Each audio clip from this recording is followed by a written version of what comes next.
অনেক ল্যাদ খাওয়ার পরে এই ভিডিওটা বানিয়েছি। আজকে চিকেন রান্না করবো আমি। আলু কেটেছি, তো আলুর ছাল ফেলেছি, মা থাকলে খুবই বকতো।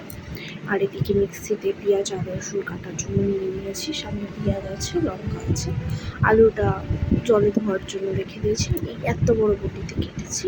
পেঁয়াজ, লঙ্কা, রসুন একসাথে পেস্ট করে নিয়েছি, নিয়ে ভাত হচ্ছে এখানে। তারপরে আমি পেঁয়াজটাকে ভালো করে ভেজে নেব। তার আগে আমি কি করেছি, মাংসটাকে ভালো করে ম্যারিনেট করে দিয়ে রেখেছিলাম। এখানে আদা রসুন যেটা বাটা ছিল সেটা বেটে নিয়েছি। মাংসটাকে আমি তেল, লঙ্কা, হলুদ গুঁড়ো দিয়ে ভালো করে ম্যারিনেট করেছিলাম।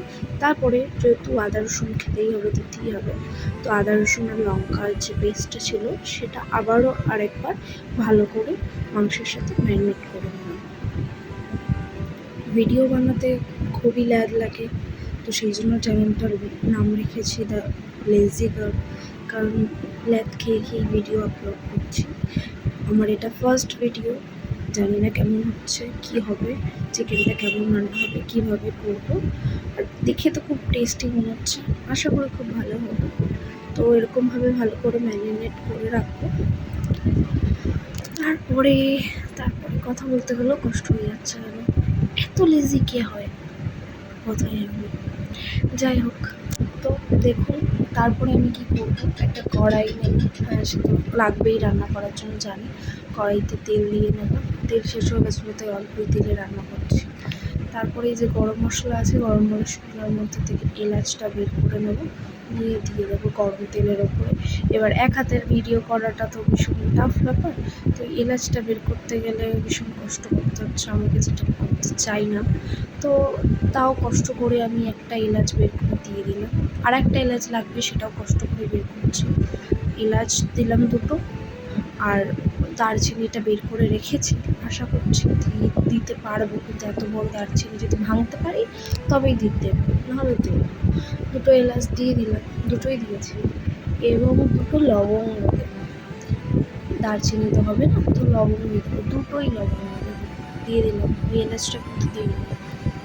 তো তারপরে ওটা রেখে দিলাম সাইডে। এটা ভাঙার চেষ্টা করবো, ভাঙতে পারবো না, সেই জন্য আবার সাইডে রেখে দেবো।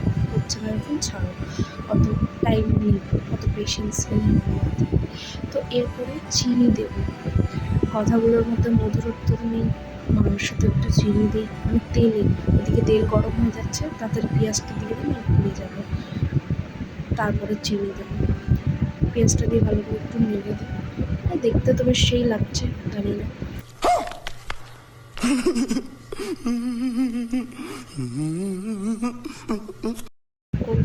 খুন্তি দিয়ে এই যে চোখগুলো আছে প্রথমে গেলে দিই, তাহলে পেঁয়াজটা একটু তাড়াতাড়ি সেদ্ধ হয়ে যাবে। ঠিক আছে, আস্তে দিয়ে দেওয়া যাবে গ্যাসটা।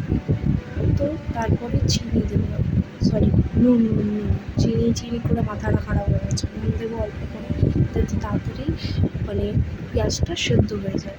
দেখেছিলাম শেফরা দেয়, তো দেখে দেওয়ার চেষ্টা করলাম, দেখি কী হয়। পেঁয়াজের চোখগুলো ঘেঁটে দিচ্ছি, পেঁয়াজগুলো ছোটো ছোটো করে দিচ্ছি যাতে তাড়াতাড়ি সেদ্ধ হয়ে যায়। ভালো করে নাড়িয়ে দেবো, নাড়িয়ে দেওয়ার পরে চিনিটা দেবো। এবার চিনিটা দেওয়ার জন্য আমাকে অনেক স্ট্রাগল করতে হবে। এরপর আর কোনো ভিডিওই পাবেন না মাংসটা কীভাবে রান্না করলো, রীতিমতো যেরকমভাবে ঢেলে ঢুলে দেয় সেভাবেই রান্না করে, সেভাবেই রান্না করেছি। তারপরে এইটা রেডি হয়েছে। ভিডিও ভালো লাগলে লাইক করে দেবেন। Thanks for watching.